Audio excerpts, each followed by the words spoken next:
ਸੋ ਤੁਸੀਂ ਦੇਖਿਆ ਹੋਣਾ ਹੈ ਸਰਦਾਰ ਸਿਮਰਨਜੀਤ ਸਿੰਘ ਮਾਨ ਹਮੇਸ਼ਾ ਖਾਲਿਸਤਾਨ ਦੀ ਗੱਲ ਕਰ ਰਹੇ ਨੇ। ਇਹ ਕਹਿ ਰਹੇ ਨੇ ਕਿ ਸਿੱਖਾਂ ਨੂੰ ਮਾਡਰਨ ਹਥਿਆਰ ਲੈਣ ਦੀ ਲੋੜ ਹੈ, ਮਸ਼ੀਨ ਗਨ, AK-47 ਪਿਸਟਲ, ਔਰ ਅਸੀਂ ਉਹਦੀ ਸਿਖਲਾਈ ਦੇਵਾਂਗੇ। ਉਹਨਾਂ ਨੇ 6 ਜੂਨ ਨੂੰ ਇਹ ਗੱਲ ਕਹੀ। ਕਹਿਣ ਵਾਲਾ ਔਰ ਕਿਉਂ ਮਾਡਰਨ ਕੱਲੇ ਸਿੱਖਾਂ ਨੂੰ ਕਿਉਂ ਸਿਖਲਾਈ ਦਿਓਗੇ?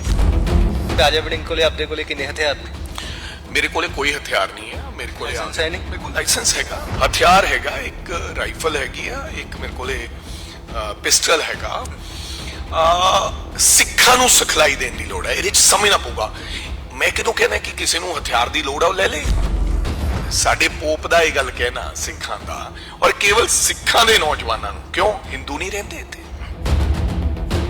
ਅਕਾਲ ਤਖਤ ਦੇ ਜਥੇਦਾਰ ਦੇ ਬਿਆਨ ਤੇ ਕੋਈ ਵੀ ਅਜਿਹੀ ਟਿੱਪਣੀ ਨਹੀਂ ਕਰਨੀ ਚਾਹੀਦੀ। So I don't care about them। ਜਿੱਥੇ ਮੇਰੇ ਪੰਜਾਬ ਦੀ ਗੱਲ ਹੋਊਗੀ।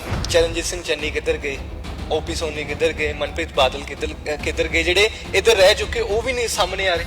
ਮਨਪ੍ਰੀਤ ਜੀ ਬਾਰੇ ਮੈਨੂੰ ਨਹੀਂ ਪਤਾ ਹੈ। ਪਾਰਟੀ ਪ੍ਰਧਾਨ ਨੂੰ ਨਹੀਂ ਪਤਾ ਵੀ ਉਹ ਕਿੱਥੇ ਨੇ। ਕੱਲ ਢਿੱਲੋਂ ਸਾਹਿਬ ਨਾਲ ਗੱਲ ਕਰਕੇ ਆਇਆ ਸੀ, ਉਹ ਕਹਿੰਦੇ ਕਿ ਕਾਂਗਰਸ ਸੰਭਾਲ ਨਹੀਂ ਪਾ ਰਹੀ, ਮੈਂ ਕਾਂਗਰਸ ਨੂੰ ਨਹੀਂ ਛੱਡਿਆ, ਕਾਂਗਰਸ ਨੇ ਮੈਨੂੰ ਛੱਡਿਆ। 5 ਵਾਰੀ ਚੁਣਾਵ ਲੜ ਚੁੱਕੇ ਹੋ ਤੁਸੀਂ, ਰਿਜ਼ਲਟ ਦੇ ਨਹੀਂ ਪਾ ਰਹੇ ਹੋ, ਤੁਸੀਂ ਚੁਣਾਵ ਹਾਰ ਰਹੇ ਹੋ ਵੀ ਭਾਈ। 2 ਵਾਰ ਲਗਾਤਾਰ ਤੁਸੀਂ ਹਾਰ ਚੁੱਕੇ ਹੋ, ਪਾਰਲੀਮੈਂਟ ਵੀ ਹਾਰ ਗਏ, MLA ਵੀ ਹਾਰ ਗਏ, ਹੁਣ ਤੁਹਾਨੂੰ ਕਾਹਤੋਂ ਟਿਕਟ ਦੇਈਏ? ਰਾਜਾ ਵੜਿੰਗ ਕੀ ਮਰਦੇ ਦਮ ਤੱਕ ਕਾਂਗਰਸ ਦੇ ਨਾਲ ਰਹਿਣਗੇ। ਜਿਸ ਤਰੀਕੇ ਦੇ ਨਾਲ ਸਿਮਰਜੀਤ ਸਿੰਘ ਮਾਨ ਹੋਰਾਂ ਦੇ ਪੋਸਟਰ ਦਿਖ ਰਹੇ ਨੇ, ਜਿਸ ਦੇ ਵਿੱਚ ਸਿੱਧੂ ਮੂਸੇਵਾਲਾ ਦੀ ਤਸਵੀਰ ਦਿਖ ਰਹੀ ਹੈ।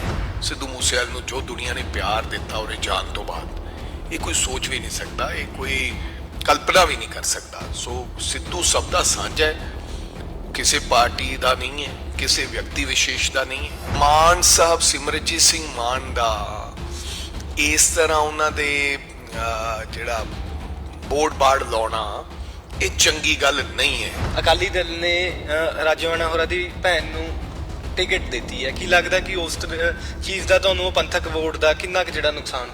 ਤੁਸੀਂ ਵੇਖੋ ਨਾ ਜੀ, ਪਹਿਲਾਂ ਤਾਂ ਪੰਥਕ ਆਪਣੇ ਆਪ ਨੂੰ ਦੋਨੋਂ ਪਾਰਟੀਆਂ, ਮਾਨ ਸਾਹਿਬ ਪੰਥਕ ਹੋਉਂਦੇ, ਇਹ ਵੀ ਪੰਥਕ ਹੋਉਂਦੇ ਨੇ। ਪਹਿਲਾਂ ਚਰਚਾ ਵੀ ਸੀ ਕਿ ਇਕੱਠੇ ਲੜਨਗੇ। ਹਾਂਜੀ, ਇਹਨਾਂ ਕੋਲੇ ਅਕਾਲੀ ਦਲ ਕੋਲੇ ਕੋਈ ਬੰਦਾ ਹੀ ਨਹੀਂ ਥਿਆ ਹੈ।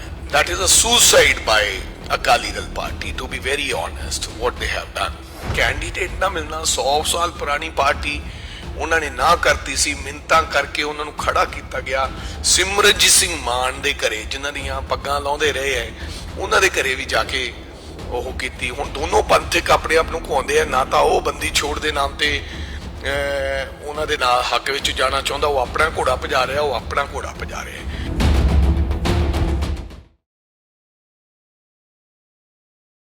ਦੋਸਤੋ, ਤੁਸੀਂ ਰੋਜ਼ਾਨਾ ਸਪੋਕਸਮੈਨ ਦੇਖ ਰਹੇ ਹੋ ਤੇ ਮੈਂ ਸ਼ਸ਼ਮ ਨਾਗਰਾ ਤੁਹਾਡਾ ਸਾਰਿਆਂ ਦਾ ਸਵਾਗਤ ਕਰਦਾ। ਸੰਗਰੂਰ ਜਿਮਨੀ ਚੋਣਾਂ ਨੂੰ ਲੈ ਕੇ ਸਿਆਸੀ ਮੈਦਾਨ ਪੂਰਾ ਭਖ ਚੁੱਕਿਆ। ਹਰ ਇੱਕ ਪਾਰਟੀ ਆਪਣੀ ਕੈਂਪੇਨਿੰਗ ਜਿਹੜੀ ਉਹ ਤੇਜ਼ ਕਰਦੇ ਹੋਏ ਨਜ਼ਰ ਆ ਰਹੇ ਨੇ। ਇਸ ਵਕਤ ਮੇਰੇ ਨਾਲ ਕਾਂਗਰਸ ਪਾਰਟੀ ਦੇ ਪੰਜਾਬ ਪ੍ਰਦੇਸ਼ ਦੇ ਪ੍ਰਧਾਨ ਰਾਜਾ ਵੜਿੰਗ ਜੀ ਮੌਜੂਦ ਨੇ। 7 ਵਜੇ ਦਾ ਟਾਈਮ ਹੈ, ਕੈਂਪੇਨਿੰਗ ਸ਼ੁਰੂ ਹੋ ਚੁੱਕੀ ਹੈ। ਕਿਸ ਤਰੀਕੇ ਦੇ ਨਾਲ ਕੈਂਪੇਨ ਕਰ ਰਹੇ ਨੇ ਉਹ ਵੀ ਤੁਹਾਨੂੰ ਦਿਖਾਵਾਂਗੇ ਤੇ ਨਾਲ ਦੀ ਨਾਲ ਗੱਲਾਂ ਬਾਤਾਂ, ਜਿਹੜੇ ਤੁਹਾਡੇ ਸਵਾਲ ਨੇ ਉਹ ਵੀ ਪੁੱਛਾਂਗੇ। ਸਭ ਤੋਂ ਪਹਿਲਾਂ ਸਵਾਗਤ ਹੈ ਜੀ। ਧੰਨਵਾਦ ਨਾਗਰਾ ਜੀ, ਬਹੁਤ ਬਹੁਤ ਮਿਹਰਬਾਨੀ। ਕੱਲ ਕਿੰਨੇ ਵਜੇ ਵਿਹਲੇ ਹੋਏ? ਕੱਲ ਰਾਤ ਯਾਰ, ਪਹਿਲਾਂ ਡੋਰ ਟੂ ਡੋਰ ਸੀ, ਪਹਿਲਾਂ ਧਰਨਾ ਦਿੱਤਾ ਹੋਇਆ ਸੀਗਾ ਜਲੰਧਰ, ਫਿਰ ਆਫਟਰ ਦੈਟ ਮਲੇਰਕੋਟਲਾ ਦੇ ਵਿੱਚ ਡੋਰ ਟੂ ਡੋਰ ਕੱਢਿਆ 8:30 ਵਜੇ ਤੱਕ। ਫਿਰ ਮੀਟਿੰਗਾਂ ਦਾ ਸਿਲਸਿਲਾ ਚੱਲਦਾ ਰਿਹਾ 11:30 12 ਵਜੇ। ਇਹ ਇੱਜ਼ਤ ਦਾ ਸਵਾਲ ਹੈ, ਕਿਉਂਕਿ ਪਹਿਲੀ ਵਾਰ ਦੇਖਿਆ ਕਿਸੇ ਪ੍ਰਧਾਨ ਨੂੰ MP ਦੀ ਇਲੈਕਸ਼ਨ ਤੇ, ਹਾਲਾਂਕਿ ਆਪ ਨਹੀਂ ਲੜ ਰਹੇ, ਇਸ ਤਰੀਕੇ ਦੇ ਨਾਲ ਕੈਂਪੇਨ ਕਰਦੇ ਹੋਏ। ਇੱਕ ਰਾਜਾ ਵੜਿੰਗ ਦੀ ਆਦਤ ਤਾਂ ਸਾਰੇ ਜਾਣਦੇ ਹੀ ਨੇ ਕਿ ਜਿਹੜੀ ਚੀਜ਼ ਠਾਣ ਲਈ ਉਹ ਕਰਨੀ ਹੈ। ਨਾਗਰਾ ਸਾਹਿਬ, ਇੱਜ਼ਤ ਦਾ ਸਵਾਲ ਵਾਲੀ ਤਾਂ ਕੋਈ ਐਸੀ ਗੱਲ ਨਹੀਂ ਆ, ਲੇਕਿਨ ਹਾਂ ਮਿਹਨਤ ਕਰਨਾ ਸਾਡਾ ਫਰਜ਼ ਬਣਦਾ, ਕਿਉਂਕਿ ਕਰਦੇ ਕਿਆ ਕਰਦੇ ਸੀ, ਔਰ ਸਿਆਣੇ ਲੋਕ ਕਹਿੰਦੇ ਕਿ ਜਦੋਂ ਬੰਦਾ ਮਿਹਨਤ ਕਰਦਾ ਉਹਦਾ ਰੱਬ ਤੁਹਾਨੂੰ ਫਲ ਜ਼ਰੂਰ ਦਿੰਦਾ ਹੈ। ਸੋ ਮੈਂ ਅੱਜ ਜੋ ਵੀ ਕੁਝ ਆ ਉਹ ਮਿਹਨਤ ਕਰਕੇ ਹੀ ਆ, ਕਿ ਬਹੁਤ ਮਿਹਨਤ ਕੀਤੀ ਜ਼ਿੰਦਗੀ ਦੇ ਅੰਦਰ। ਲੋਕ ਤੁਹਾਨੂੰ ਤੱਕ ਰਹੇ ਹੁੰਦੇ ਆ, ਲੋਕ ਵੇਖ ਰਹੇ ਹੁੰਦੇ ਆ, ਔਰ ਮੈਨੂੰ ਉਮੀਦ ਹੈ ਕਿ ਮਿਹਨਤ ਰੰਗ ਲਿਆਉਂਦੀ ਹੈ। ਜਿਹੜੇ ਥੋੜੇ ਇਹ ਕਰਮ ਬੰਦੇ ਹਨ, ਕਿਉਂਕਿ ਬਾਬਾ ਪੰਡਿਤ ਕੋਈ ਹੋਰ ਚੀਜ਼ ਤਾਂ ਦੇਖੀ ਨਹੀਂ, ਪਰ ਮੈਨੂੰ ਲੱਗਦਾ ਕਿ ਥੋੜੀ ਮਿਹਨਤ ਤੁਹਾਡੇ ਕਰਮ ਬਣਾਉਂਦੀ ਹੈ। ਸੋ ਮੈਂ ਇਸ ਗੱਲ ਤੇ ਬਲੀਵ ਕਰਦਾ, ਬਲੀਵਰ ਹਾਂ ਕਿ ਮਿਹਨਤ ਜ਼ਰੂਰ ਰੰਗ ਲਿਆਉਂਦੀ ਹੈ। ਦਲਬੀਰ ਗੋਲਡੀ ਹੋਰਾਂ ਨੂੰ ਹੀ ਕਿਉਂ ਚੁਣਿਆ ਗਿਆ ਇਸ ਜਿਮਨੀ ਚੋਣ ਦੇ ਲਈ? ਕਿਉਂਕਿ ਤੁਹਾਡੀ ਪਾਰਟੀ ਚੋਂ ਗਏ ਹੋਏ ਬੀਜੇਪੀ ਦੇ ਉਮੀਦਵਾਰ ਨੂੰ ਬੀਜੇਪੀ ਸਮਝਿਆ ਕਿ ਹਾਂ ਬੀਜੇਪੀ ਦੇ ਲਈ ਉਹ ਠੀਕ ਉਮੀਦਵਾਰ ਨੇ, ਤੁਹਾਨੂੰ ਕਿਉਂ ਨਹੀਂ ਇਹ ਲੱਗਿਆ? ਸੋ ਜਨਰੇਸ਼ਨ ਬਦਲ ਗਈ ਹੈ। ਜਿਸ ਤਰ੍ਹਾਂ ਇਹ ਤੋਂ ਪਹਿਲਾਂ ਚੁਣਾਵ ਹੋਏ ਹੁਣੇ 4 ਮਹੀਨੇ ਪਹਿਲਾਂ ਵਿਧਾਨ ਸਭਾ ਦੇ, ਲੋਕਾਂ ਨੇ ਆਮ ਲੋਕਾਂ ਨੂੰ ਫਤਵੇ ਦਿੱਤੇ, ਸਧਾਰਨ ਲੋਕਾਂ ਨੂੰ ਫਤਵੇ ਦਿੱਤੇ, ਜਿਨ੍ਹਾਂ ਨੇ ਪੋਲਿਟਿਕਸ ਆਪ ਸ਼ੁਰੂ ਕੀਤੀ ਸੀ, ਕਿਉਂਕਿ ਲੋਕਾਂ ਨੂੰ ਲੱਗਦਾ ਕਿ ਇਹਨਾਂ 'ਚ ਇਹ ਸਾਡੇ ਵਰਗੇ ਲੋਕ ਨੇ, ਇਹ ਕੁਝ ਕਰਨਗੇ ਸਾਡੇ ਵਾਸਤੇ, ਇਹ ਬਦਲਾਵ ਲੈ ਕੇ ਆਉਣਗੇ, ਇਹ ਤਬਦੀਲੀ ਲਿਆਉਣਗੇ। ਔਰ ਇਸ ਕਰਕੇ ਜਿਹੜਾ ਗੋਲਡੀ ਹੈ ਉਹ ਯੂਨੀਵਰਸਿਟੀ ਪੋਲਿਟਿਕਸ ਦੇ ਵਿੱਚੋਂ ਉੱਠਿਆ ਹੋਇਆ ਨੌਜਵਾਨ, ਜਿਹੜਾ ਬਾਪ ਇੱਕ ਨੌਕਰੀ ਕਰਦਾ ਸੀ ਐਂਡ ਨੌਕਰੀ ਤੋਂ ਬਾਅਦ ਉਹਨੇ ਖੁਦ ਸਟੂਡੈਂਟ ਪੋਲਿਟਿਕਸ ਯੂਨੀਵਰਸਿਟੀ ਕਰਕੇ ਫਿਰ ਇੱਥੇ ਆਏ, ਚੁਣਾਵ ਜਿੱਤਿਆ ਔਰ ਬੜੀ ਖੂਬਸੂਰਤੀ ਦੇ ਨਾਲ, ਬੇਸ਼ੱਕ ਚੁਣਾਵ ਹਾਰ ਗਏ, ਚੀਫ ਮਿਨਿਸਟਰ ਦੇ ਨਾਲ ਚੁਣਾਵ ਲੜਨਾ, ਮੀਆਂ ਬੀਬੀ ਨੇ ਆਪਦੀ ਆਵਾਜ਼ ਬੁਲੰਦ ਰੱਖੀ। ਵਿੱਚ ਲੋਕ ਇਹ ਵੀ ਕਹਿਣ ਲੱਗ ਪਏ ਸਨ ਕਿ ਮੁਕਾਬਲਾ ਸਖਤ ਹੈ, ਜਿੱਤ ਵੀ ਸਕਦਾ ਹੈ। ਸੋ ਇੰਟਰਸਟਿੰਗ ਰਿਹਾ ਉਹ ਚੁਣਾਵ। ਸੋ ਮੁੰਡੇ ਨੇ ਆਪਦੀ ਬਹੁਤ ਹੋਂਦ ਬਣਾਈ ਵੀ ਹੈ। ਸੋ ਇਸ ਕਰਕੇ ਗੋਲਡੀ ਨੂੰ ਚੁਣਿਆ ਗਿਆ ਕਿ ਅੱਜ ਦੇ ਜ਼ਮਾਨੇ ਦੀ ਲਾਈਕਿੰਗ ਜਿਹੜੀ ਹੈਗੀ ਹੈ ਉਹ ਨੌਜਵਾਨ, ਆਮ, ਕੁਝ ਕਰਨ ਵਾਲਾ, ਉਹਦਾ ਕੋਈ ਵਿਜ਼ਨ ਹੋਵੇ। ਜਿਵੇਂ ਉਹਨੇ ਟੋਲ ਪਲਾਜ਼ੇ ਨੂੰ ਲੈ ਕੇ ਬਹੁਤ ਵੱਡਾ ਸੰਘਰਸ਼ ਵਿੱਢਿਆ, ਲੋਕਾਂ ਨੂੰ ਇੱਥੇ ਸਟੂਡੈਂਟਸ ਨੂੰ ਲੈ ਕੇ ਗਏ, ਸਾਇੰਸ ਉੱਥੇ ਉਹ ਕਰਾ ਕੇ ਲਿਆਏ, ਚੰਡੀਗੜ੍ਹ ਘੁਮਾ ਕੇ ਲਈ ਉਹਦੀ ਪਤਨੀ, ਐਂਡ ਤੁਰ ਕੇ ਗਏ ਅੰਦੋਲਨ ਦੇ ਵਿੱਚ। ਮੈਨੂੰ ਨਹੀਂ ਲੱਗਦਾ ਕਿਸੇ 'ਚ ਤੁਰ ਕੇ ਜਾਣ ਦਾ ਸਾਹਸ ਸੀਗਾ, ਲੋਕ ਹਾਜ਼ਰੀਆਂ ਤਲਵਾ ਕੇ ਆਏ ਲੇਕਿਨ ਤੁਰ ਕੇ ਜਾਣ ਦਾ ਸਾਹਸ ਕਿਸੇ 'ਚ ਨਹੀਂ ਸੀਗਾ। ਸੋ ਇਹੋ ਜਿਹੇ ਲੋਕਾਂ ਨੂੰ ਪਸੰਦ ਕਰਦੇ ਆ, ਇਸ ਕਰਕੇ ਗੋਲਡੀ ਕਾਂਗਰਸ ਪਾਰਟੀ ਦੀ ਚੁਆਇਸ ਰਿਹਾ। ਅੱਛਾ, ਇਸ ਤੋਂ ਇਲਾਵਾ ਜਿਹੜੇ ਕਾਂਗਰਸੀ ਲਗਾਤਾਰ ਟੁੱਟਦੇ ਜਾ ਰਹੇ ਨੇ, ਚਲੋ ਹੁਣ ਉਹ ਗੱਲ ਵੈਸੇ ਕਰਨ ਦਾ ਮੈਨੂੰ ਲੱਗਦਾ ਫਾਇਦਾ ਨਹੀਂ, ਪਰ ਫਿਰ ਵੀ ਮੈਂ ਕੱਲ ਢਿੱਲੋਂ ਸਾਹਿਬ ਨਾਲ ਗੱਲ ਕਰਕੇ ਆਇਆ ਸੀ, ਉਹ ਕਹਿੰਦੇ ਕਿ ਕਾਂਗਰਸ ਸੰਭਾਲ ਨਹੀਂ ਪਾ ਰਹੀ, ਮੈਂ ਕਾਂਗਰਸ ਨੂੰ ਨਹੀਂ ਛੱਡਿਆ, ਕਾਂਗਰਸ ਨੇ ਮੈਨੂੰ ਛੱਡਿਆ। ਕੇਵਲ ਜੀ ਨੇ, ਹਾਂ ਕਹਿ ਸਕਦੇ ਹੋ, ਬਿਕੋਜ਼ ਅਲਟੀਮੇਟਲੀ ਕੇਵਲ ਢਿੱਲੋਂ ਜੀ ਜਾਂ ਕੋਈ ਵੀ ਵਿਅਕਤੀ ਹੈ, ਜਦੋਂ ਉਹਨੂੰ ਇਹ ਲੱਗਦਾ ਕਿ ਇੱਕ ਇਲਾਕਾ ਜਾਂ ਮੇਰਾ ਏਰੀਆ ਇਹ ਮੇਰੀ ਵਿਰਾਸਤ ਹੋ ਚੁੱਕਿਆ ਹੈ, ਮੈਨੂੰ ਲੱਗਦਾ ਕਿ ਇਹ ਕਮੀ ਰਹੀ ਕਾਂਗਰਸ ਪਾਰਟੀ ਦੇ ਅੰਦਰ। ਕਾਂਗਰਸ ਪਾਰਟੀ ਦੇ ਲੀਡਰ ਸਾਹਿਬਾਨ ਉਹਨੂੰ ਆਪਦੀ ਵਿਰਾਸਤ ਸਮਝਦੇ ਰਹੇ, ਆਪਦੀ ਨਿੱਜੀ ਚੀਜ਼ ਸਮਝਦੇ ਰਹੇ। ਹਾਲਾਂਕਿ ਮੈਨੂੰ ਲੱਗਦਾ ਸਮੇਂ-ਸਮੇਂ ਸੇ ਬਦਲਾਵ ਲੈ ਕੇ ਆਉਣ ਦੀ ਲੋੜ ਸੀ, ਇਹਨਾਂ ਨੂੰ ਬਦਲਣ ਦੀ ਲੋੜ ਸੀ, ਚਾਹੇ ਉਹ ਕੇਵਲ ਢਿੱਲੋਂ ਹੈ, ਚਾਹੇ ਕੋਈ ਹੋਰ ਵਿਅਕਤੀ ਹੈ, ਕਿਉਂਕਿ ਜਿਹੜਾ ਸਮੇਂ ਨਾਲ ਨਹੀਂ ਚੱਲ ਰਿਹਾ ਉਹਨੂੰ ਚੇਂਜ ਕਰਨਾ ਚਾਹੀਦਾ ਸੀ। ਲੇਕਿਨ ਕਾਂਗਰਸ ਪਾਰਟੀ ਨੇ ਇਹਨਾਂ ਲੋਕਾਂ ਦੇ ਪ੍ਰਤੀ ਪਿਆਰ ਰੱਖਿਆ, ਮੋਹ ਰੱਖਿਆ, ਉਹ ਅਟੈਚਮੈਂਟ ਰੱਖੀ, ਤੇ ਜਿਵੇਂ ਮਾਂ ਆਪਦੇ ਬੱਚਿਆਂ ਨੂੰ ਆਪਦੇ ਨਾਲ ਲਾ ਕੇ ਰੱਖਦੀ ਹੈ, ਬੱਚਾ ਭਾਵੇਂ ਕਿੰਨਾ ਹੀ ਮਾੜਾ ਹੋਵੇ, ਪਰ ਜੇ ਮੌਕੇ ਤੇ ਝਿੜਕਿਆ ਹੁੰਦਾ ਜਾਂ ਮੌਕੇ ਤੇ ਕਿਹਾ ਹੁੰਦਾ ਕਿ ਨਹੀਂ ਤੁਸੀਂ ਗਲਤ ਕਰ ਰਹੇ ਹੋ, ਤਾਂ ਸ਼ਾਇਦ ਇਹ ਦਿਨ ਨਹੀਂ ਆਉਣੇ ਸੀ। ਕਿਉਂਕਿ 5 ਵਾਰੀ ਚੁਣਾਵ ਲੜ ਚੁੱਕੇ ਹੋ, ਤੁਸੀਂ ਰਿਜ਼ਲਟ ਦੇ ਨਹੀਂ ਪਾ ਰਹੇ ਹੋ, ਤੁਸੀਂ ਚੁਣਾਵ ਹਾਰ ਰਹੇ ਹੋ, ਤੁਹਾਨੂੰ ਪਾਰਟੀ ਟਿਕਟ ਨਹੀਂ ਦਿੱਤੀ, ਫਿਰ ਤੁਸੀਂ ਕਹੋ ਕਿ ਹੁਣ ਮੈਂ ਪਾਰਟੀ ਦੀ ਮੁਖਾਲਫਤ ਕਰਾਂਗਾ। ਜਿਹਨੂੰ ਪਾਰਟੀ ਦੀ ਟਿਕਟ ਨਹੀਂ ਦਿੰਦੇ, 5 ਵਾਰੀ ਦਿੱਤੀ, ਉਹ ਕੋਈ ਆਸਾਨ ਨਹੀਂ ਹੈ। ਜੇ 6ਵੀਂ ਵਾਰੀ ਨਹੀਂ ਦਿੱਤੇ ਵੀ ਭਾਈ 2 ਵਾਰ ਲਗਾਤਾਰ ਤੁਸੀਂ ਹਾਰ ਚੁੱਕੇ ਹੋ, ਪਾਰਲੀਮੈਂਟ ਵੀ ਹਾਰ ਗਏ, ਐਮਐਲਏ ਵੀ ਹਾਰ ਗਏ, ਹੁਣ ਤੁਹਾਨੂੰ ਕਾਹਤੋਂ ਟਿਕਟ ਦਈਏ? ਦੈਨ ਦੇ ਫੀਲ ਕਿ ਬਈ ਨਹੀਂ ਹੁਣ ਸਾਡਾ ਹੋਰ ਕਿਸੇ ਪਾਰਟੀ ਦੇ ਵਿੱਚ ਜਗ੍ਹਾ ਹੈ। ਸੋ ਇਦਾਂ ਦੇ ਲੋਕ, ਬਿਕੋਜ਼ ਪੇਸ਼ੈਂਸ ਨਹੀਂ ਹੈ ਲੋਕਾਂ 'ਚ। ਲੋਕ ਅੱਜ ਦੇ ਯੁੱਗ ਦੇ ਵਿੱਚ ਹਰ ਚੀਜ਼ ਕਾਹਲੀ ਜਲਦੀ ਹਰ ਵਿਅਕਤੀ ਨੂੰ ਚਾਹੀਦੀ ਹੈ। ਸੋ ਉਸੇ ਕੜੀ ਦੇ ਵਿੱਚ ਢਿੱਲੋਂ ਸਾਹਿਬ ਕਿਉਂ ਨਾਰਾਜ਼ ਹੋਏ? ਪਾਰਟੀ ਨੇ ਕਿਦੋਂ ਛੱਡਿਆ ਉਹਨਾਂ ਨੂੰ?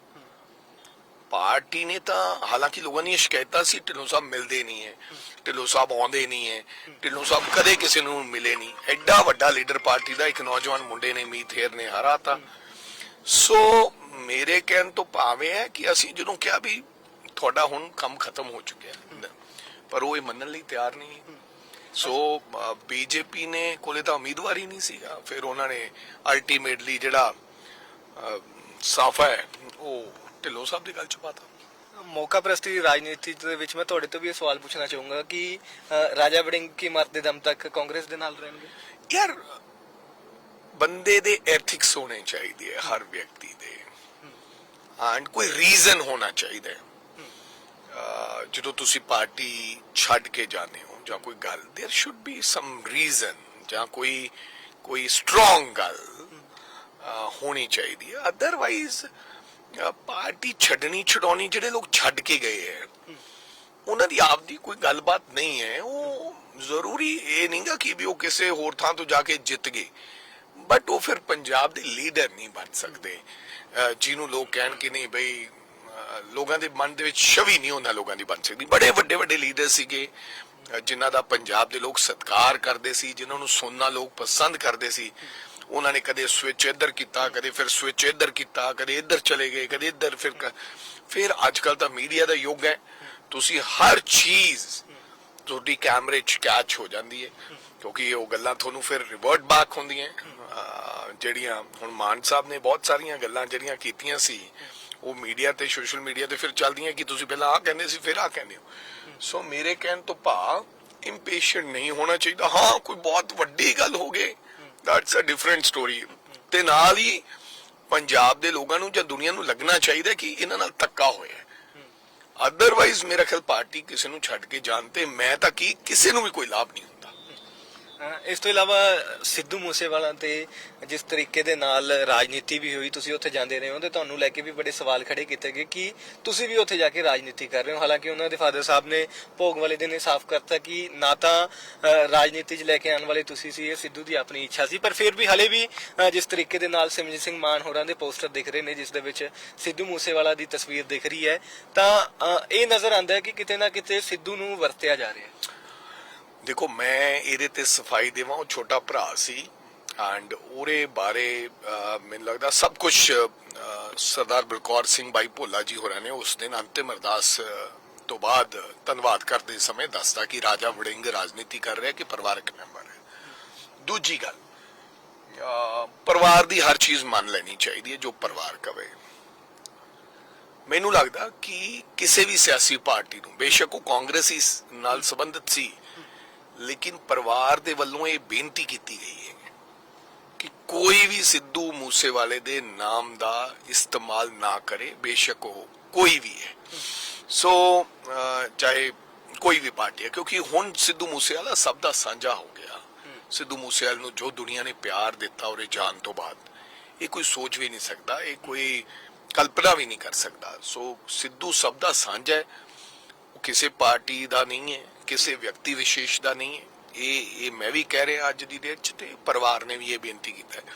ਮਾਨ ਸਾਹਿਬ ਸਿਮਰਜੀਤ ਸਿੰਘ ਮਾਨ ਦਾ ਇਸ ਤਰ੍ਹਾਂ ਉਹਨਾਂ ਦੇ ਜਿਹੜਾ ਬੋਰਡ ਬਾੜ ਲਾਉਣਾ ਇਹ ਚੰਗੀ ਗੱਲ ਨਹੀਂ ਹੈ। ਔਰ ਲੋਕਾਂ ਨੂੰ ਇਹ ਦੱਸਣਾ ਕਿ ਸਿੱਧੂ ਮੂਸੇਵਾਲੇ ਦਾ ਸਮਰਥਨ ਮੈਨੂੰ ਸੀ, ਬਿਲਕੁਲ ਹੀ ਨਹੀਂ। ਹਾਲਾਂਕਿ ਮੇਰੀ ਵੀ ਇੱਕ ਦਿਨ ਗੱਲ ਹੋਈ, ਉਸ ਤੋਂ ਪਹਿਲਾਂ ਉਹ ਜਿਸ ਦਿਨ ਵੀਡੀਓ ਜੀ ਆਈ ਇੱਕ, ਉਹ ਕਹਿੰਦੇ ਨਾਰਮਲੀ ਕੋਈ ਬੰਦਾ ਆਇਆ, ਉਹ ਕਹਿੰਦਾ ਕਿ ਮਾਨ ਸਾਹਿਬ ਨੇ ਗੱਲ ਕਰਨੀ ਹੈ, ਤੇ ਮੈਂ ਕਿਹਾ ਜੀ ਮੈਂ ਗੱਲ ਕਰ ਲੈਣਾ। ਹਾਂਜੀ ਬਾਪੂ ਜੀ ਦੱਸੋ। ਮੈਂ ਤਾਂ ਨਾ ਕਿਸੇ ਨੂੰ ਸਮਰਥਨ ਦਿੱਤਾ ਹੈ। ਉਦਾਂ ਹੀ ਉਹਦੀ ਸ਼ਾਮ ਨੂੰ ਮੌਤ ਹੋ ਗਈ ਵਿਚਾਰੇ ਦੀ, ਸੇਮ ਡੇ। ਹਾਂ ਫਾਦਰ ਨਾਲ ਵੀ ਗੱਲ ਹੋਈ, ਸਰਦਾਰ ਬਲਕੌਰ ਸਿੰਘ ਜੀ ਨਾਲ ਵੀ ਹੋਈ। ਉਹ ਕਿਸੇ ਨੇ ਬੈਠੇ ਬੈਠੇ ਨੇ ਉਹਦੀ ਵੀਡੀਓ ਵੀ ਉੱਥੋਂ ਬਣਾ ਲਈ ਜਿਹੜੀ ਉਹਨੂੰ ਪਤਾ ਵੀ ਨਹੀਂ ਸੀ। what he said, that is a chat between ਸਾਡੇ ਤੇ ਸਿੱਧੂ ਦੇ। ਸੋ ਇਸ ਤਰ੍ਹਾਂ ਦੀ ਰਾਜਨੀਤੀ ਨਹੀਂ ਕਰਨੀ ਚਾਹੀਦੀ। ਮੇਰੀ ਲੋਕਾਂ ਨੂੰ ਬੇਨਤੀ ਹੈ ਕਿ ਸਿੱਧੂ ਮੂਸੇਵਾਲਾ ਸਭ ਦਾ ਸਾਂਝਾ ਸੀ, ਤੁਸੀਂ ਕਿਸੇ ਨੂੰ ਵੀ ਵੋਟ ਪਾਓ, ਲੇਕਿਨ ਇਹ ਕਰਕੇ ਨਾ ਪਾਓ ਕਿ ਸਿੱਧੂ ਦਾ ਕਿਸੇ ਨੂੰ ਸਮਰਥਨ ਸੀ। ਇਹ ਪਰਿਵਾਰ ਦਾ ਵੀ ਨੇ ਵੀ ਸੁਨੇਹਾ ਦਿੱਤਾ ਹੈ, ਔਰ ਸਾਨੂੰ ਲੋਕਾਂ ਨੂੰ ਵੀ ਇਸ ਗੱਲ ਤੋਂ ਗੁਰੇਜ਼ ਕਰਨਾ ਚਾਹੀਦਾ ਕਿ ਐਵੇਂ ਕਿਸੇ ਦਾ, ਪਰਿਵਾਰ ਦਾ, ਬੰਦੇ ਦਾ ਜਾਂ ਸਿੱਧੂ ਦੀ ਫੋਟੋ ਲਾ ਕੇ ਇਸਤੇਮਾਲ ਨਹੀਂ ਕਰਨਾ ਚਾਹੀਦਾ।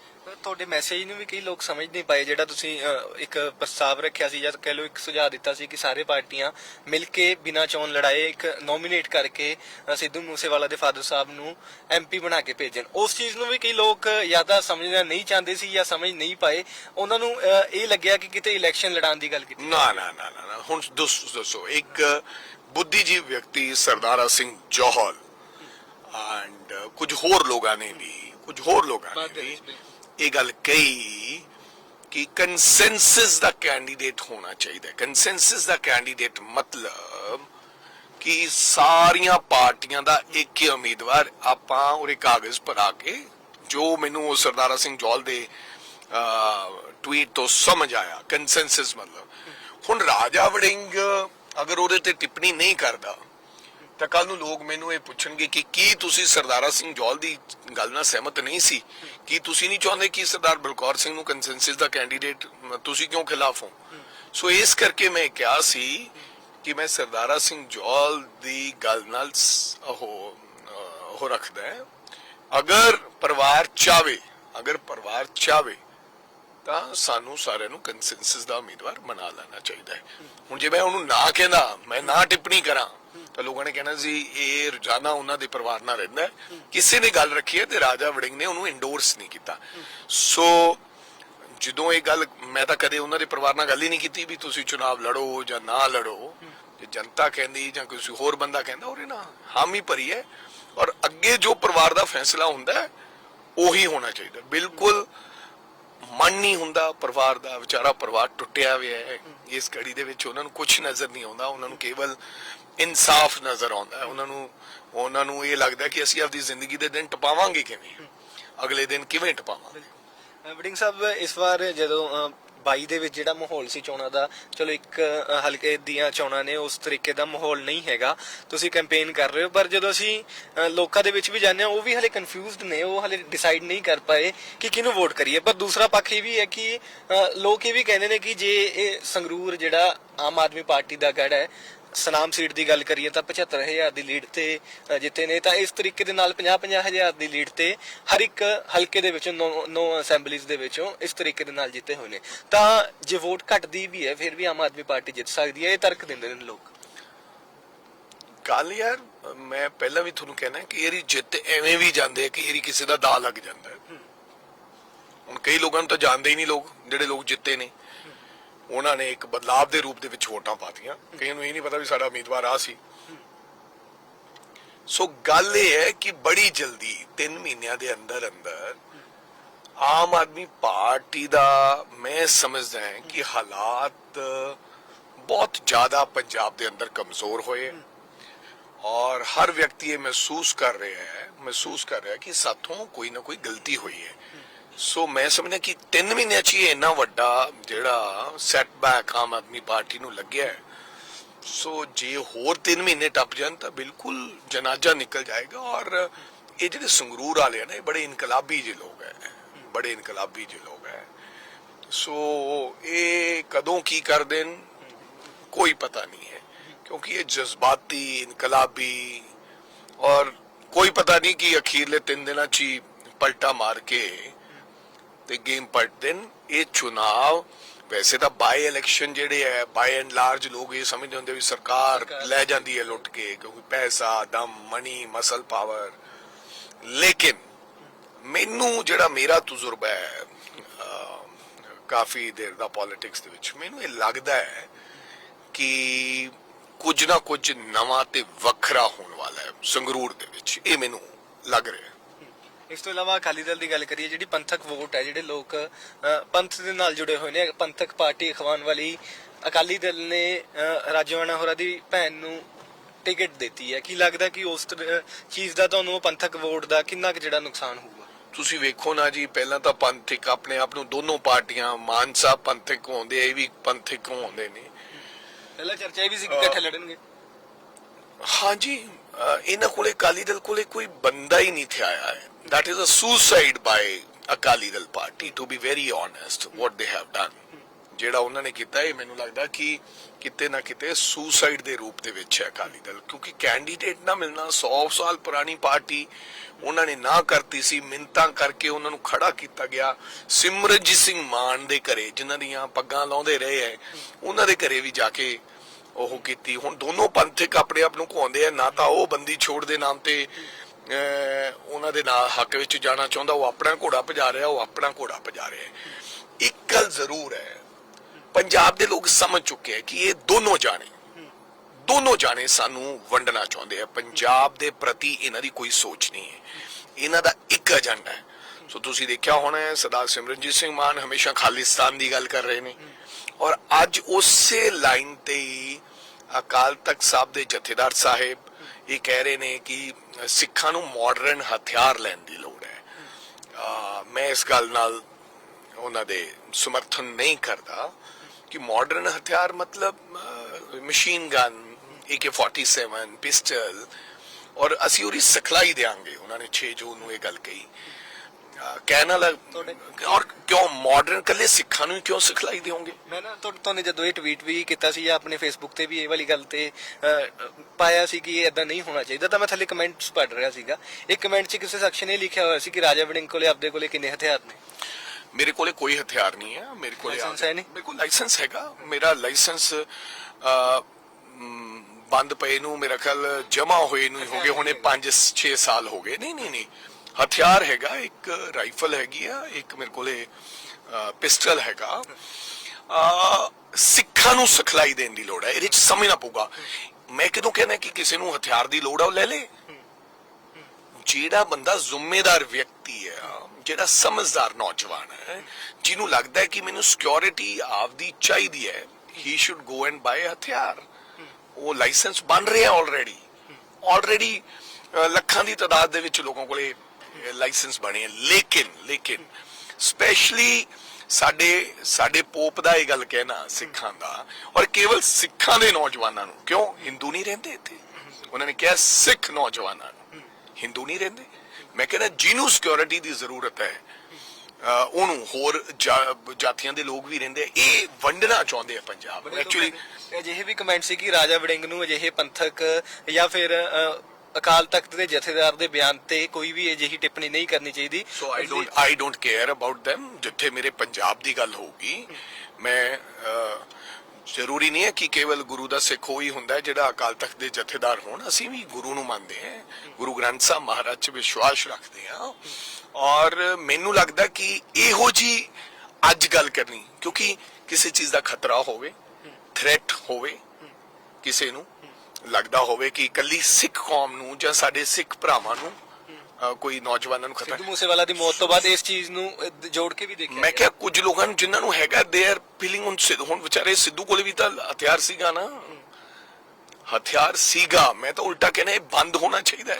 ਕਲਮ ਦਾ ਮੈਂ ਇਹ ਚਾਹਣਾ ਚਾਹੀਦਾ ਹੈ ਕਿ ਇਹ ਛੱਡੋ। ਮੇਰੀ ਬੇਨਤੀ ਹੈ ਇਹੋ ਜਿਹੀਆਂ ਗੱਲਾਂ ਛੱਡੀਏ, ਲੋਕਾਂ ਨੂੰ ਚੰਗੇ ਪਾਸੇ ਲਾਈਏ। ਜਿਹੜਾ ਨੌਜਵਾਨ ਭਟਕਦਾ ਫਿਰਦਾ ਹੈ ਉਹਦੇ ਵਾਸਤੇ ਕੋਈ ਨਵੇਂ ਇੰਸਟੀਚਿਊਟਸ ਖੋਲੀਏ। ਸ਼੍ਰੋਮਣੀ ਗੁਰਦੁਆਰਾ ਪ੍ਰਬੰਧਕ ਨੇ ਨਵੇਂ ਹਸਪੀਟਲਸ, ਨਵੇਂ ਕਾਲਜਿਸ, ਤੇ ਇਹ ਕਵੇ ਕਿ ਜਿਹੜਾ ਗੁਰਸਿੱਖ ਹੋਵੇਗਾ, ਜਿਹੜਾ ਗੁਰੂ ਦਾ ਸਿੱਖ ਹੋਵੇਗਾ, ਜਿਹੜਾ ਗੁਰੂ ਦੇ ਬਾਣੇ 'ਚ ਰਹੇਗਾ, ਅਸੀਂ ਉਹਨਾਂ ਨੂੰ ਇੱਥੇ ਸਬਸਿਡੀ ਦੇ ਕੇ ਪੜਾਵਾਂਗੇ, ਉਹਨੂੰ ਨੌਕਰੀ ਦੇਵਾਂਗੇ ਜਿਹੜਾ ਬਾਣੇ 'ਚ ਰਹੇਗਾ, ਤਾਂ ਜੋ ਸਿੱਖੀਜ਼ਮ ਦਾ ਪ੍ਰਚਾਰ ਹੋਵੇ, ਨਾ ਕਿ ਮਾਡਰਨ ਹਥਿਆਰਾਂ ਦੀ ਸਿਖਲਾਈ ਨਾਲ। ਕਿਉਂਕਿ ਫਿਰ ਖਾਲਿਸਤਾਨ ਬਣ 'ਚ ਦੇਰੀ ਨਹੀਂ ਲੱਗੇਗੀ। ਸੋ ਇਹ ਦੋਵੇਂ ਜਿਹੜੀਆਂ ਧਿਰਾਂ ਹੈਗੀਆਂ ਉਹ ਇੱਕ ਲਾਈਨ ਤੇ ਮੈਨੂੰ ਲੱਗਦਾ ਕਿ ਇੱਕ ਜਿਹੜੇ ਥੋੜਾ ਜਿਹਾ ਵੱਖਰੀ ਸੋਚ ਰੱਖਦੇ ਹੈ, ਵੱਖਰੀ ਕਿਸਮ ਦੀ ਸੋਚ ਰੱਖਦੀ, ਉਹਦੇ ਤੇ ਚੱਲ ਰਹੀਆਂ। ਸਾਨੂੰ ਬੇਸਿਕਲੀ ਚੰਗਾ ਪੰਜਾਬ ਚਾਹੀਦਾ ਹੈ, ਔਰ ਸਾਰੇ ਅਸੀਂ ਧਰਮਾਂ ਨੂੰ, ਸਾਰੇ ਲੋਕਾਂ ਨੂੰ ਇਹਦੇ 'ਚ ਨਾਲ ਲੈ ਕੇ ਚੱਲੀਏ, ਔਰ ਕਿਵੇਂ ਪੰਜਾਬ ਦੇ ਅੰਦਰ ਸ਼ਾਂਤੀ ਬਣੀ ਰਵੇ, ਇਹਦੇ ਉੱਪਰ ਸਾਨੂੰ तमाम ਧਰਮਾਂ ਦੇ ਮੁਖੀਆਂ ਨੂੰ ਔਰ ਰਾਜਨੀਤਿਕ ਪਾਰਟੀਆਂ ਨੂੰ ਆਪਦੇ ਸਵਾਰਥ ਛੱਡ ਕੇ ਸਾਨੂੰ ਕੰਮ ਕਰਨਾ ਚਾਹੀਦਾ ਹੈ। ਬੀਜੇਪੀ ਦੀ ਆਈਟੀ ਸੈੱਲ ਵੱਲੋਂ ਵੀ ਤੇ ਤੁਹਾਡੇ ਜਿਹੜੇ ਗਏ ਹੋਏ ਸਾਥੀਆਂ ਵੱਲੋਂ ਵੀ ਇਹ ਗੱਲ ਕਹੀ ਜਾ ਰਹੀ ਹੈ ਕਿ ਹੁਣ ਜ਼ਮਾਨਾ ਬੀਜੇਪੀ ਦਾ ਹੈ। ਕੀ ਲੱਗਦਾ ਕਿ ਜਿਹੜੇ ਤੁਹਾਡੇ ਸਾਥੀ ਪਿਛਲੇ ਵਾਰ ਤੁਹਾਡੀ ਪਾਰਟੀ ਤੋਂ ਲੜੇ, ਇਸ ਵਾਰ ਬੀਜੇਪੀ ਤੋਂ ਲੜ ਰਹੇ ਨੇ, ਕਿੰਨਾ ਕੁ ਮੁਕਾਬਲਾ ਦੇਣਗੇ? ਕਿਉਂਕਿ ਜ਼ਮਾਨਾ ਬੀਜੇਪੀ। ਸੋ 4 ਦਿਨ ਤੁਸੀਂ ਫਿਰ ਕਮੈਂਟ ਪੜ੍ਹਦੇ ਹੋ ਤਾਂ ਉਹਨਾਂ ਦੇ ਥੱਲੇ ਵੀ ਕਮੈਂਟ ਪੜ੍ਹ ਲਿਆ ਕਰੋ ਕਿ ਜਿਹੜੇ 4 ਦਿਨ ਪਹਿਲਾਂ ਗਏ ਹੈ, ਜਦੋਂ ਕਹਿੰਦੇ ਜ਼ਮਾਨਾ ਬੀਜੇਪੀ ਦਾ ਹੈ, ਫਿਰ ਲੋਕ ਕੀ ਲਿਖਦੇ ਹੈ। ਸੋ ਜ਼ਮਾਨਾ ਬੀਜੇਪੀ ਦਾ, ਇਹ ਪਤਾ ਨਹੀਂ ਜ਼ਮਾਨਾ ਕਿਦੋਂ ਕਿਹੜਾ ਬਦਲ ਜਾਣਾ ਹੈ। ਇਹ ਸਭ ਉਹ ਗੁਰੂ ਮਹਾਰਾਜ ਦੇ ਹੱਥ ਵਿੱਚ ਹੈ। ਜਦੋਂ ਬੰਦਾ ਜਿਹੜੀ ਪਾਰਟੀ ਨਾਲ ਹੁੰਦਾ ਹੈ ਉਹ ਫਿਰ ਉਹਦੀਆਂ ਜ਼ਿਆਦਾ ਗੁਣਗਾਨ ਗਾਉਂਦਾ ਹੈ। ਉਹ ਕਹਿੰਦੇ ਕਿ ਨਵਾਂ ਕੋਈ ਧਰਮ ਤਬਦੀਲੀ ਕੀਤੀ ਹੋਵੇ ਤਾਂ ਫਿਰ ਉਹ ਜ਼ਿਆਦਾ ਨਾਮ ਜਪਦਾ ਹੈ। ਸੋ ਮੈਨੂੰ ਨਹੀਂ ਲੱਗਦਾ ਕਿ ਬੀਜੇਪੀ ਦਾ ਜ਼ਮਾਨਾ ਕਦੇ ਪੰਜਾਬ ਦੇ ਵਿੱਚ ਆ ਸਕਦਾ ਹੈ, ਮੈਨੂੰ ਲੱਗਦਾ ਨਹੀਂ, ਕਿਉਂਕਿ ਬੀਜੇਪੀ ਦੇ ਨਾਲ ਲੋਕਾਂ ਨੂੰ ਨਫ਼ਰਤ ਹੋ ਗਈ ਹੈ। ਜਿਸ ਪ੍ਰਕਾਰ ਉਹਨਾਂ ਦਾ ਵਤੀਰਾ ਸਾਡੇ ਕਿਸਾਨ ਭਰਾਵਾਂ ਦੇ ਪ੍ਰਤੀ ਜਾਂ ਪੰਜਾਬ ਦੇ ਪ੍ਰਤੀ ਰਿਹਾ ਹੈ, ਉਹ ਬੀਜੇਪੀ ਦੇ ਲੋਕਾਂ ਨਾਲ ਪੰਜਾਬ ਦਾ ਹਰ ਗੱਭਰੂ ਨੌਜਵਾਨ, ਹਰ ਵਿਅਕਤੀ, ਕੋਈ ਵੀ ਹੈ ਚਾਹੇ, ਉਹ ਨਫ਼ਰਤ ਕਰਦਾ ਹੈ। ਮੈਨੂੰ ਇਹ ਲੱਗਦਾ ਹੈ। ਜਿਸ ਤਰੀਕੇ ਦੇ ਨਾਲ ਮੈਂ ਤੁਹਾਡੀ ਸੀਨੀਅਰ ਲੀਡਰਸ਼ਿਪ ਦੀ ਗੱਲ ਕਰਾਂ, ਕਈਆਂ ਤੇ ਤਾਂ ਕਿਸਮਤ ਦੀ ਮਾਰ ਪਈ ਹੈ, ਕੋਈ ਜੇਲ੍ਹ ਦੇ ਵਿੱਚ ਬੈਠੇ ਨੇ, ਕਈਆਂ ਤੇ ਹੁਣ ਜਿਹੜਾ ਵਿਜੀਲੈਂਸ ਚੱਕ ਕੇ ਲੈ ਜਾਂਦੀ ਹੈ, ਜਾਂ ਫਿਰ ਕਈ ਇੱਧਰ ਚਲੇ ਗਏ, ਬੀਜੇਪੀ ਦੇ ਵਿੱਚ ਚਲੇ ਗਏ। ਜੇ ਮੈਂ ਉਂਗਲਾਂ ਤੇ ਗਿਣਨ ਲੱਗਾ ਤਾਂ ਕੁਝ ਕੁ ਨਾਮ ਨੇ ਜਿਹੜੇ ਇਸ ਵਕਤ ਕਾਂਗਰਸ ਦੇ ਤੁਹਾਡੇ ਨਾਲ ਵੀ ਚੱਲਦੇ ਨੇ ਜਾਂ ਫਿਰ ਇਸ ਇਲੈਕਸ਼ਨ ਦੇ ਵਿੱਚ ਵੀ ਸਾਥ ਦੇ ਰਹੇ ਨੇ। ਚਰਨਜੀਤ ਸਿੰਘ ਚੰਨੀ ਕਿੱਧਰ ਗਏ, ਓਪੀ ਸੋਨੀ ਕਿੱਧਰ ਗਏ, ਮਨਪ੍ਰੀਤ ਬਾਦਲ ਕਿੱਧਰ ਗਏ, ਜਿਹੜੇ ਇੱਧਰ ਰਹਿ ਚੁੱਕੇ ਉਹ ਵੀ ਨਹੀਂ ਸਾਹਮਣੇ ਆ ਰਹੇ। ਸੋ ਮੈਨੂੰ ਓਪੀ ਸੋਨੀ ਜੀ ਇੱਥੇ ਨੇ, ਚਰਨਜੀਤ ਚੰਨੀ ਜੀ ਬਾਹਰ ਗਏ ਹੋਏ ਸੀ, ਉਹਨਾਂ ਦੀ ਅੱਖ ਖਰਾਬ ਹੋਈ ਹੈ। ਮਨਪ੍ਰੀਤ ਜੀ ਬਾਰੇ ਮੈਨੂੰ ਨਹੀਂ ਪਤਾ ਹੈ, ਪਾਰਟੀ ਪ੍ਰਧਾਨ ਨੂੰ ਨਹੀਂ ਪਤਾ ਵੀ ਉਹ ਕਿੱਥੇ ਨੇ, ਕਹਿੰਦੇ ਸੀ ਉਹ ਬਾਹਰ ਗਏ ਹੋਏ ਨੇ। ਸੋ ਜਿੰਨੇ ਵੀ ਹੈਗੇ ਆ ਅਸੀਂ ਕਾਂਗਰਸ ਪਾਰਟੀ ਦੇ ਨਾਲ, ਉਹ ਮੇਰੇ ਕਰਕੇ ਕੋਈ ਮੇਰੇ ਨਾਲ ਨਹੀਂ ਹੈ, ਉਹ ਸਭ ਕਾਂਗਰਸ ਪਾਰਟੀ ਨੂੰ ਪਿਆਰ ਕਰਦੇ ਹੈ, ਉਹਨਾਂ ਦਾ ਕਾਂਗਰਸ ਪਾਰਟੀ ਦੇ ਵਿੱਚ ਵਿਸ਼ਵਾਸ ਹੈਗਾ। ਬੰਦੇ ਡੋਲ ਜਾਂਦੇ ਆ, ਕਈ ਉਹਨਾਂ ਨੂੰ ਇਹ ਗੱਲਾਂ ਸੁਣਾਈਆਂ ਜਾਂਦੀਆਂ ਕਿ ਮਰ ਗਏ, ਖਤਮ ਹੋ ਗਿਆ ਕੰਮ, ਕਹਾਣੀਆਂ। ਬੰਦੇ ਇਹੀ ਤਾਂ ਗੱਲ ਹੈ, ਮਾੜੇ ਸਮੇਂ 'ਚ ਜਿਹੜਾ ਬੰਦਾ ਡੋਲਦਾ ਹੈ ਉਹ ਫਿਰ ਉਹਦੇ ਪੈਰ ਪੱਟੇ ਜਾਂਦੇ, ਉਹ ਕਦੇ ਫਿਰ ਦੁਬਾਰਾ ਪੈਰ ਲੱਗਦੇ ਨਹੀਂ ਹੈ। ਸੋ ਇਹਦੇ ਨਾਲ ਸਾਨੂੰ ਕੋਈ ਕਮੀ ਨਹੀਂ ਦਿਖਾਈ ਦੇ ਰਹੀ। ਜਿਹੜੇ 3-4 ਲੋਕ ਗਏ ਸੀ, ਤੁਸੀਂ ਸੱਚ ਜਾਣਿਓ, ਉਹਨਾਂ ਦੇ ਹਲਕਿਆਂ 'ਚ ਮੈਂ ਗਿਆ, ਬਹੁਤ ਲੋਕਾਂ ਨੇ ਉਤਸ਼ਾਹ ਭਰਿਆ ਹੁੰਗਾਰਾ ਦਿੱਤਾ ਔਰ ਲੋਕ ਇਹ ਗੱਲ ਕਹਿ ਰਹੇ ਸਨ ਕਿ ਯਾਰ ਦਰਵਾਜ਼ੇ ਖੁੱਲੇ ਹੈ। ਲੋਕ ਇਹ ਮਹਿਸੂਸ ਕਰ ਰਹੇ ਕਿ ਆਮ ਵਿਅਕਤੀ ਵਾਸਤੇ ਦਰਵਾਜ਼ੇ ਖੁੱਲੇ, ਨਹੀਂ ਤਾਂ ਇੱਕ ਪਰਿਵਾਰ ਦਾ ਹੀ ਸਿਸਟਮ, ਉਹਦੇ ਪਰਿਵਾਰ ਦੇ ਜੀ ਹੀ ਚੇਅਰਮੈਨ, ਉਹਦੇ ਪਰਿਵਾਰ ਦੇ ਜੀ ਹੀ ਅਹੁਦੇਦਾਰ, ਉਹਦੇ ਪਰਿਵਾਰ ਦੇ ਜੀਆਂ ਨੂੰ ਹੀ, ਕਿਉਂਕਿ ਉਹ ਕਿਸੇ ਨੂੰ ਅੱਗੇ ਨਹੀਂ ਆਉਣ ਦਿੰਦੇ ਸੀ, ਕਿਸੇ ਨੂੰ ਵੀ। ਸੋ ਇਹ ਤਾਂ ਹੈ ਨਹੀਂ ਕਿ ਉਹਨਾਂ ਏਰੀਆ ਦੇ ਵਿੱਚ ਕੋਈ ਉਦੋਂ ਬਾਅਦ ਕਾਬਿਲ ਵਿਅਕਤੀ ਨਹੀਂ ਪੈਦਾ ਹੋਇਆ। ਲੇਕਿਨ ਮੈਨੂੰ ਲੱਗਦਾ ਇਹੋ ਜਿਹੇ ਲੋਕਾਂ ਦੇ ਜਾਣ ਨਾਲ ਓਪਰਚੁਨਿਟੀ ਮਿਲੀ ਹੈ, ਫਾਇਦਾ ਹੋਇਆ, ਕਾਂਗਰਸ ਪਾਰਟੀ ਨੂੰ ਫਾਇਦਾ ਹੋਇਆ, ਤਾਂ ਜੋ ਇੱਕ ਨਵੇਂ ਰਾਸਤੇ ਖੁੱਲੇ ਹੈ ਔਰ ਅਸੀਂ ਨਵੇਂ ਲੋਕਾਂ ਨੂੰ ਆਉਣ ਵਾਲੇ ਸਮੇਂ 'ਚ ਮੌਕਾ ਦੇ ਸਕਾਂ। ਡੋਲਣ ਦੀ ਗੱਲ ਕੀਤੀ ਹੈ, ਮੈਂ ਦਲਬੀਰ ਗੋਲਡੀ ਬਾਈ ਹੋਰਾਂ ਦੀਆਂ ਨਾ ਵੀਡੀਓਜ਼ ਦੇਖ ਰਿਹਾ ਸੀ ਪੁਰਾਣੀਆਂ, ਜਿਹੜੀਆਂ 2006 ਦੀਆਂ ਜਾਂ 2011 ਦੀਆਂ, ਜਿਹੜਾ ਉਸ ਟਾਈਮ ਹੌਸਲਾ ਸੀ, ਜਾਂ ਫਿਰ 2017 ਦੇ ਵਿੱਚ ਸੀ, ਤਾਂ ਇਲੈਕਸ਼ਨ ਹਾਰਨ ਤੋਂ ਬਾਅਦ ਉਹਨਾਂ ਦਾ ਵੀ ਕਿਤੇ ਨਾ ਕਿਤੇ ਮੈਨੂੰ ਲੱਗਦਾ ਕਿ ਜਿਹੜਾ ਉਹ ਹੌਸਲਾ ਟੁੱਟਿਆ। ਦਿੰਦੇ ਹੋ ਉਹਨਾਂ ਨੂੰ ਹੌਸਲਾ, ਕਰਦੇ ਨੇ ਤੁਹਾਡੇ ਨਾਲ ਗੱਲ? ਨਹੀਂ, ਹੌਸਲਾ ਤਾਂ ਬਥੇਰਾ ਹੈ। ਹੁਣ ਵੀ ਉਹਨੇ ਦਲੇਰੀ ਨਾਲ ਕਿਹਾ ਕਿ ਮੈਂ ਚੁਣਾਵ, ਅਸੀਂ ਪੁੱਛਿਆ ਕਿ ਤੈਨੂੰ ਲੜਾਉਣਾ ਚਾਹੁੰਦੇ, ਹੀ ਸੈਡ ਆਮ ਰੈਡੀ। ਨੈਚੁਰਲੀ ਕਦੇ ਵੱਡਾ ਭਰਾ ਮੰਨਦੇ ਨੇ, ਪਰ ਫਿਰ ਵੀ ਕਦੇ ਯਾਰ ਕਦੇ ਤੁਹਾਡੇ 'ਚ ਹਿਊਮਨ ਟੈਂਡੈਂਸੀ ਹੈ, ਕਦੇ ਹਾਰਨ ਤੋਂ ਬਾਅਦ ਬੰਦੇ ਦਾ ਮਨ ਕੋਈ 10 ਦਿਨ 20 ਦਿਨ ਮਹੀਨਾ 2 ਮਹੀਨੇ ਢਿੱਲਾ ਹੋ ਜਾਂਦਾ, ਫਿਰ ਬੰਦਾ ਤਕੜਾ ਹੁੰਦਾ। ਇਹੀ ਤਾਂ ਪ੍ਰੈਸ਼ਰ ਹੁੰਦਾ ਇੱਕ ਇਲੈਕਸ਼ਨ ਹਾਰਨ ਤੋਂ ਬਾਅਦ ਦੂਸਰੀ ਲੜਨਾ, ਉਹ ਵੀ ਇੰਨੀ ਜਲਦੀ, ਤਾਂ ਇੱਕ ਡਰ ਵੀ ਹੁੰਦਾ ਮਨ 'ਚ ਹੈ।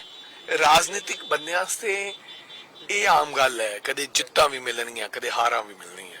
ਸਾਨੂੰ ਤਾਂ ਆਪਦਾ ਨਿਸ਼ਾਨਾ ਲੈ ਕੇ ਪ੍ਰੋਫਾਈਲ ਤਾਂ ਖਰਾਬ ਹੋ ਜਾਂਦੀ ਹੈ, ਤੁਰਦੇ ਨਹੀਂ। ਆਈ ਡੋਂਟ ਥਿੰਕ ਸੋ ਕੋਈ ਪ੍ਰੋਫਾਈਲ ਖਰਾਬ ਹੋ ਜਾਂਦੀ ਹੈ, ਜ਼ਰੂਰੀ ਨਹੀਂ ਜਿੱਤਣ ਵਾਲੇ ਬੰਦੇ ਨਹੀਂ ਪ੍ਰੋਫਾਈਲਾਂ ਚੰਗੀਆਂ ਹੁੰਦੀਆਂ। ਬੰਦੇ ਦੇ, ਮੈਂ ਤੁਹਾਨੂੰ ਪਹਿਲਾਂ ਕਿਹਾ ਕਿ ਕਿਰਦਾਰ ਔਰ ਹੋਣਾ ਚਾਹੀਦਾ ਹੈ, ਬੇਸ਼ੱਕ ਉਹ ਬੰਦਾ ਹਾਰ ਜੇ, ਲੋਕ ਇਹ ਕਹਿਣ, ਮਹਿਸੂਸ ਕਰਨ ਕਿ ਇਹਦੇ ਨਾਲ ਧੱਕਾ ਹੋ ਗਿਆ, ਯਾਰ ਇਹ ਨਹੀਂ ਹੋਣਾ ਚਾਹੀਦਾ, ਇਹ ਬੰਦਾ ਚੰਗਾ ਹੈ। ਸੋ ਮੈਨੂੰ ਲੱਗਦਾ ਇਹੋ ਜੀ ਭਾਵਨਾ ਅੱਜ ਸੰਗਰੂਰ ਦੇ ਲੋਕਾਂ ਵਿੱਚ ਬਣੀ ਵੀ ਹੈ ਕਿ ਮੁੰਡਾ ਚੰਗਾ ਸੀ, ਧੱਕਾ ਹੋ ਗਿਆ, ਐਂਡ ਦਲੇਰ ਮੁੰਡਾ ਹੈ। ਹੋ ਸਕਦਾ ਆਈ ਹੋਵੇ 15-20 ਦਿਨ ਬੰਦਾ ਢਿੱਲਾ। ਤੁਹਾਡਾ ਕਦੇ ਹੱਥ ਫੜ ਕੇ ਵੱਡੇ ਭਰਾ ਦਾ ਪੁੱਛਿਆ ਨਹੀਂ ਕਿ ਬਈ ਜਿੱਤ ਜਾਾਂਗੇ? ਮੇਰੇ ਨਾਲ ਨਹੀਂ, ਮੇਰੇ ਨਾਲੋਂ ਵੱਧ ਮੈਨੂੰ ਲੱਗਦਾ ਉਹਨਾਂ ਨੂੰ ਆਤਮ ਵਿਸ਼ਵਾਸ ਹੈਗਾ, ਉਹਦੀ ਘਰ ਵਾਲੀ ਨੂੰ ਬਹੁਤ ਜ਼ਿਆਦਾ ਆਤਮ ਵਿਸ਼ਵਾਸ ਹੈ। ਇਹ ਸੈਡ ਕਿ ਬਾਈ ਜੀ ਤੁਸੀਂ ਦੇਖਿਓ ਬਹੁਤ ਪਿਆਰ ਮਿਲ ਰਿਹਾ ਹੈ, ਆਪਾਂ ਜਿੱਤਾਂਗੇ ਜ਼ਰੂਰ। ਸੋ ਇਹ ਜਿਹੜਾ ਆਤਮ ਬਲ ਹੈ ਨਾ, ਇਹ ਬੜਾ ਬੰਦੇ 'ਚ ਜ਼ਰੂਰੀ ਹੈ, ਕਿਉਂਕਿ ਜੇ ਆਤਮ ਬਲ ਤੁਹਾਡੇ 'ਚ ਅੰਦਰ ਹੈਗਾ ਤੇ ਫਿਰ ਤੁਸੀਂ ਕਿਸੇ ਚੀਜ਼ ਦੀ ਪਰਵਾਹ ਨਹੀਂ ਕਰਦੇ, ਫਿਰ ਤੁਸੀਂ ਇਹਨਾਂ ਸਾਰੀਆਂ ਡਰ ਭੈ ਤੋਂ ਮੁਕਤ ਹੋ ਜਾਂਦੇ ਹੋ। ਸੋ ਉਹ ਆਤਮ ਜਿਹੜਾ ਬਲ ਔਰ ਵਿਸ਼ਵਾਸ ਹੈ, ਉਹ ਮੈਨੂੰ ਉਸ ਪਰਿਵਾਰ ਦੇ ਵਿੱਚ ਵੇਖਣ ਨੂੰ ਮਿਲਿਆ, ਕਿਉਂਕਿ ਬਹੁਤ ਥੱਲਿਓਂ ਉੱਠ ਕੇ ਆਏ ਹੈ, ਬਹੁਤ ਜ਼ਮੀਨ ਤੋਂ ਉੱਠ ਕੇ ਆਏ ਹੈ, ਔਰ ਉਹਨਾਂ ਨੇ ਆਪਦੀ ਰਾਜਨੀਤੀ ਦੇ ਵਿੱਚ ਸਪੇਸ ਬਣਾਈ ਹੈ, ਜਗ੍ਹਾ ਬਣਾਈ ਹੈ। ਸੋ ਅੱਜ ਕਿੰਨੇ ਕ ਜਿਹੜੇ ਕੈਂਪੇਨ ਕਿੱਥੇ ਕਿਹੜੇ ਪਿੰਡ? ਸੰਗਰੂਰ ਭਵਾਨੀਗੜ੍ਹ ਦੇ 15 ਪਿੰਡ ਹੈਗੇ ਆ। ਸੋ ਇੱਕ ਹਲਕੇ ਨੂੰ ਇੱਕ ਦਿਨ ਦਿੰਦੇ ਆ, ਫਿਰ 2-4 ਜਗ੍ਹਾ ਤੇ ਡੋਰ ਟੂ ਡੋਰ ਕਰਦੇ ਆ, ਕੋਸ਼ਿਸ਼ ਕਰਦੇ ਆ ਕਿ ਘੱਟ ਦਿਨਾਂ ਦੇ ਵਿੱਚ ਕਿਵੇਂ ਨਾ ਕਿਵੇਂ ਮੈਕਸਿਮਮ ਲੋਕਾਂ ਨੂੰ ਮਿਲਿਆ ਜਾਵੇ। ਸਮਾਂ ਬਹੁਤ ਘੱਟ ਮਿਲਿਆ, ਮੇਰੇ ਮਨ ਦੀ ਇੱਛਾ ਸੀ ਕਿਤੇ ਜੇ 3 ਮਹੀਨੇ ਇਲੈਕਸ਼ਨ ਲੇਟ ਆਉਂਦਾ ਤੇ ਫਿਰ ਤੁਸੀਂ ਦੇਖਦੇ, ਜਲਵਾ ਦੇਖਦੇ ਵੀ ਕੀ ਕਰਦੇ, ਕਿਉਂਕਿ ਮੈਨੂੰ ਵੀ ਪਾਰਟੀ ਵਿੱਚ ਔਰ ਇਮੀਡੀਏਟਲੀ ਸਭ ਕੁਝ ਕਮਾਨ ਸੰਭਾਲਣ ਦਾ ਮੌਕਾ ਮਿਲਿਆ। ਸੋ ਇਮੀਡੀਏਟਲੀ ਇਲੈਕਸ਼ਨ ਵੀ ਆ ਗਿਆ। ਬਾਈ ਦੀਆਂ ਗਿੱਦੜ ਸਭਾ ਦੀਆਂ ਜਿਹੜੀਆਂ ਇਲੈਕਸ਼ਨ ਸੀ ਉਦੋਂ ਮੈਂ ਤੁਹਾਡੀ ਇੰਟਰਵਿਊ ਕਰ ਰਿਹਾ ਸੀ, ਮੈਂ ਕਿਹਾ ਕਿ ਲੋਕਾਂ ਦਾ ਇੰਨਾ ਉਤਸ਼ਾਹ ਦਿਖ ਨਹੀਂ ਰਿਹਾ। ਤੁਸੀਂ ਮੈਨੂੰ ਕਿਹਾ ਸੀ, ਤੁਹਾਨੂੰ ਯਾਦ ਹੋਵੇ, ਕਿ ਹਾਲੇ ਮੈਂ ਤੈਨੂੰ ਲੈ ਕੇ ਚੱਲਦਾ, ਤੈਨੂੰ ਮੈਂ ਦਿਖਾਣਾ। ਉੱਥੇ 500 ਵੋਟ ਦੇ ਵਿੱਚ ਮੇਰਾ ਵੀ ਐਂ ਜੀ ਕਰਨ ਲੱਗ ਗਿਆ, ਜੇ ਕਿਤੇ ਗਿੱਦੜ ਬਾਹਾ ਮੈਂ ਹੁੰਦਾ ਤਾਂ ਮੈਂ ਵੋਟ ਪਾ ਦਿੰਦਾ ਰਾਜਾ ਵੜਿੰਗ ਨੂੰ। ਇਹ ਕਲਾ ਹੈਗੀ ਹੈ। ਮੈਂ ਕਿਹਾ ਯਾਰ 2012 ਚੁਣਾਵ ਲੜੇ ਅਸੀਂ, ਲੋਕ ਮੇਰੇ ਰਿਸ਼ਤੇਦਾਰ ਭੈਣ ਭਰਾ ਭੱਜ ਗਏ, ਕਹਿੰਦੇ ਯਾਰ ਤੂੰ ਗਿੱਦੜ ਵੀ ਲੜ ਰਿਹਾ। ਜਿਹੜੇ ਜਾਣ ਪਛਾਣ ਉਹ ਕਹਿੰਦੇ ਨਹੀਂ ਯਾਰ ਗੱਲ ਨਹੀਂ ਬਣਨੀ। ਪਹਿਲਾਂ ਮੈਨੂੰ ਕਹਿੰਦੇ ਟਿਕਟ ਲਿਆ, ਜਦੋਂ ਗਿੱਦੜਬਾ ਮਿਲ ਗਈ ਕਹਿੰਦੇ ਇੱਥੇ ਨਹੀਂ ਗੱਲ ਬਣਨੀ। ਮੈਂ ਤੇ ਮੇਰੀ ਘਰ ਵਾਲੀ ਆਪਦੇ ਅਹਿਸਾਸ ਨਾਲ ਲੱਗੇ ਰਹੇ ਤੁਹਾਨੂੰ ਨਤੀਜਾ ਸਾਡੇ ਹੱਕ ਵਿੱਚ ਆਇਆ। ਜਦੋਂ ਪਾਰਲੀਮੈਂਟ ਮੈਂ ਲੜਿਆ ਹਰਸਿਮਰਤ ਦੇ ਖਿਲਾਫ, ਉਦੋਂ ਲੋਕਾਂ ਨੇ ਕਿਹਾ ਕਿ ਇਹ ਤਾਂ ਹੁਣ 3 ਲੱਖ ਤੇ ਜਿੱਤੂਗੀ ਬੀਬੀ। ਇਹ ਤਾਂ ਇਦੋਂ ਉਹਨਾਂ ਨੇ ਖੁਸ਼ੀ ਮਨਾਈ, ਕਹਿੰਦੇ ਕਿ ਰਾਜਾ ਵੜਿੰਗ ਕੈਂਡੀਡੇਟ ਆਇਆ। ਪਰ ਜਦੋਂ ਚੋਣ ਪ੍ਰਚਾਰ ਭਖਦਾ ਗਿਆ ਫਿਰ ਉਹਨਾਂ ਦੀਆਂ ਚੀਕਾਂ ਨਿਕਲ ਗਈਆਂ, ਚੀਕਾਂ 20,000 ਵੋਟਾਂ ਨਾਲ। ਉਹ ਤਾਂ ਕੁਝ ਆਪਣੇ ਹੀ ਇਦਾਂ ਦੇ ਹੋ ਗਏ, ਨਹੀਂ ਤਾਂ ਉਡਾਤਾ ਸੀ ਕੰਮ। ਸੋ ਮੈਂ ਕਹਿੰਦਾ ਕਿ ਜਿਹੜਾ ਆਤਮ ਬਲ ਹੈ ਨਾ ਬੰਦੇ ਨਾਲ, ਇਹ ਆਤਮ ਬਲ ਬੜਾ ਜ਼ਰੂਰੀ ਹੈ। ਹਰ ਵਿਅਕਤੀ ਨੂੰ ਮੈਂ ਕਹਿਣਾ ਚਾਹੁੰਦਾ ਕਿ ਡੋਲੋ ਨਾ ਬਾਈ, ਆਤਮ ਬਲ ਜੇ ਹੈਗਾ ਤੁਹਾਡੇ ਚ, ਤੁਸੀਂ ਕਿਸੇ ਵੀ ਵਿਪਤਾ ਚੋਂ ਨਿਕਲ ਜਾਓਗੇ। ਬਟ ਆਤਮ ਬਲ ਜ਼ਰੂਰੀ ਹੈ। ਜੇ ਬੰਦਾ ਡਿੱਗ ਪਿਆ ਤਾਂ ਫਿਰ ਕੋਈ ਨਹੀਂ, ਬੰਦਾ ਆਪਣੇ ਆਪ ਆਪਣਾ ਇਲਾਜ ਕਰ ਸਕਦਾ ਹੈ। ਕਿੱਡੀ ਵੱਡੀ ਭਿਅੰਕਰ ਬਿਮਾਰੀ ਹੋਵੇ, ਉਹਦਾ ਇਲਾਜ ਡਾਕਟਰ ਕੋਲੇ ਘੱਟ ਹੈ, ਤੁਹਾਡੇ ਦਿਮਾਗ ਕੋਲੇ ਜ਼ਿਆਦਾ।